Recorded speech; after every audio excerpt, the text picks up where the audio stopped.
Welcome in, Chiefs Kingdom, to Chiefs Latest, your one-stop spot for everything Kansas City Chiefs in 15 minutes or less. It is your host, Calvin Silver's Happy Monday. New start to the week, but the Chiefs, they're already getting down to business. That's right. Sunday was their first full padded practice of the training camp session. We have a lot to talk about, but before we do, go ahead and hit that subscribe button and make sure you turn on those notifications because we have daily videos. That's right, daily videos Monday through Friday here at Chiefs Latest, and with training camp picking things up, you're not going to want to miss any of the news or rumors surrounding the Kansas City Chiefs. So go ahead, hit that subscribe button, turn on those notifications, as it not only helps me in the channel, but it's going to help you stay up to date with everything Kansas City Chiefs. Now, the first question that I am going to, ask on this lovely Monday, get things going with some fire, some fun topics here. Should the Chiefs sign defensive lineman Christian Wilkins after his Raiders release? Well, we know that he was a prize $110 million signing for the Raiders last year, but his tenure, it was a bust. He had that week 5 Jones fracture.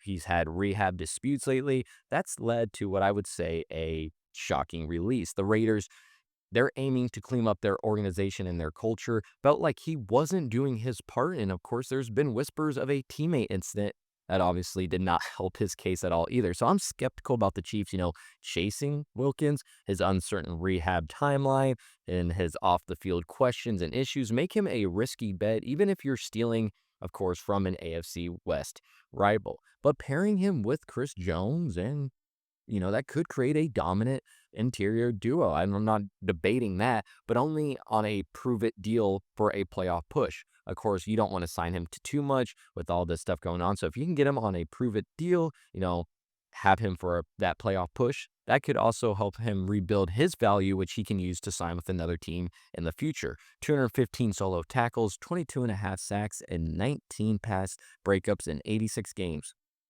Those are good numbers. That shows that he is talented. And of course, revenge. He can have that on his mind. He can go against the Raiders twice in 2025 if he signs with the Chiefs. But of course, you have Norman Lott, who's stepping up at D tackle. I don't really see the Chiefs needing this move or even making this move.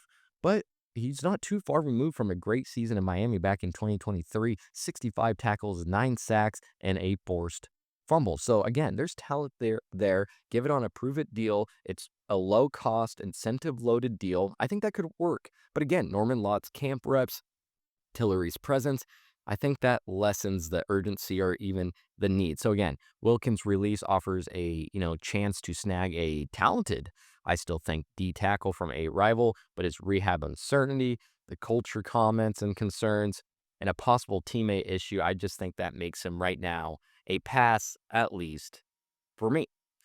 But there is a athlete that the Chiefs could trade away, and that there is some rumors going around. That's right, Enudike Uzama, there's been a trade rumor. Is it time to move on from him, from the youngin? Well, Bleachers Report's been buzzing about the Chiefs' possibility in trading their 2023 first-round DN, Felix Enudike Uzama. And I get why. 2.5 sacks, 15 solo tackles in 2024, and just 3 career sacks with 25 pressures over 2 seasons.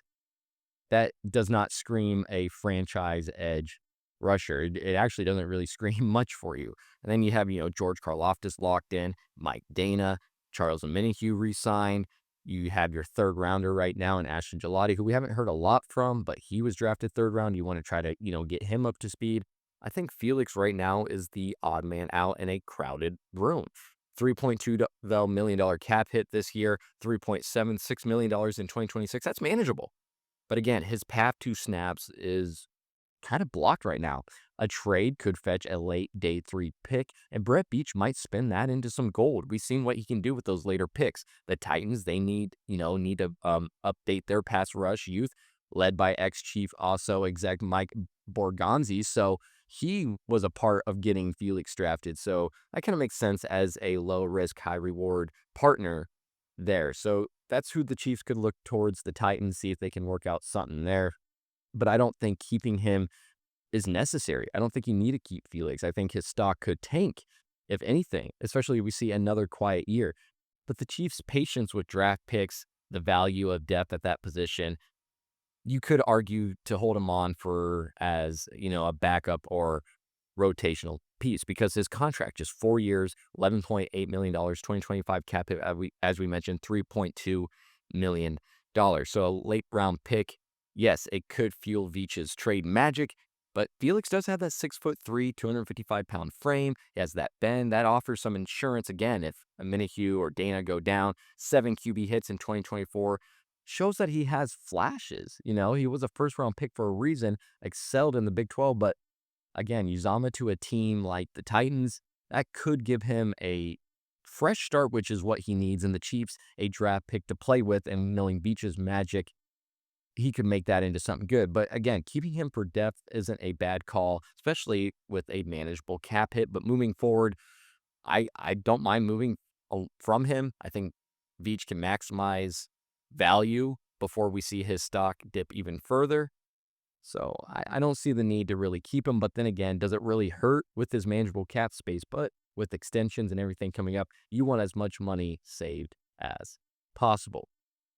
Well, some good news, I guess you could say, from training camp. Jawan Taylor has returned, but did his return turn Jalen Moore into the fall guy for the Chiefs? That's right. The Chiefs knew that their O-line needed a major overhaul after they traded Joe Thuney to the Bears.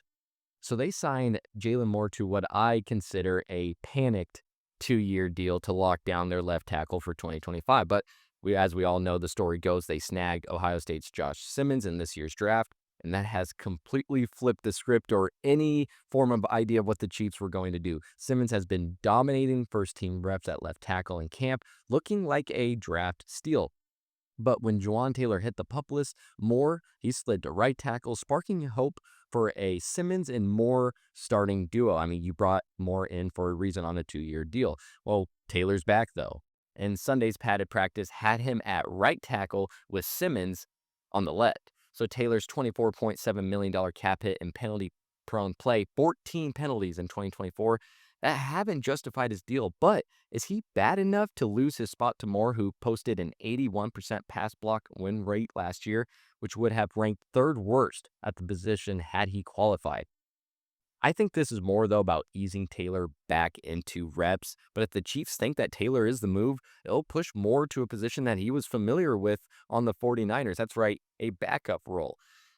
He would have some valuable depth, though, for a Super Bowl push, but camp's long, and he could still compete. And also, like I said, you're paying him a lot of money in 2 years, almost to the point where he needs to be a starter. Jawan Taylor, 14 penalties, tied for third in the league, 59.9 PFF grade, 7 sacks allowed. Again, that does not promise much either. But Simmons, 0 sacks allowed in college. Camp dominance suggests that he's the left tackle of the future. So again, it's up for that right tackle spot right now. Taylor's return could regulate more to a swing tackle role, but once Taylor gets a few practices under his belt, it'll be interesting to see if he resumes his role as the starter, or are him and Moore going to be splitting snaps with the first team? This is all going to tell next week, and it will be safe to say that if we do see that split, that they are for sure battling out for a starting job. But I think right now it's just more getting Taylor eased back into everything. I'm not sure it's necessarily they're pulling more out of the starting position quite yet. Again, a lot of training camp to be had.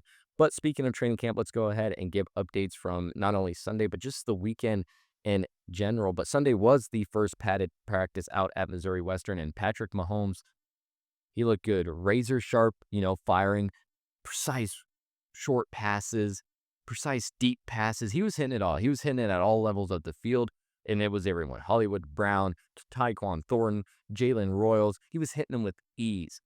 And then when you got to the red zone, who was stepping up? It was good to see Travis Kelce stepping up, Noah Gray stepping up. They're trying to fix those red zone woes. But we did have a little bit of scare. Again, I've been talking about having Omar Norman-Lott, how good that's been, but he did tweak his left ankle early Sunday, but he gutted it out. He returned to second team reps despite, the faster physical tempo. I think that might have caught him, off guard. Josh Simmons facing Charles Minihue and Mike Dana. He showed some smooth pass protection, cementing his case as the left tackle of the future. Again, though, we saw some more bad news. Jake Brenningstool's hamstring injury sidelined him, a setback for the rookie tight end who's battling for that number 3 spot. And then meanwhile, Nico Remigio's grip on the number 6 or number 5 receiver/returner role tightened.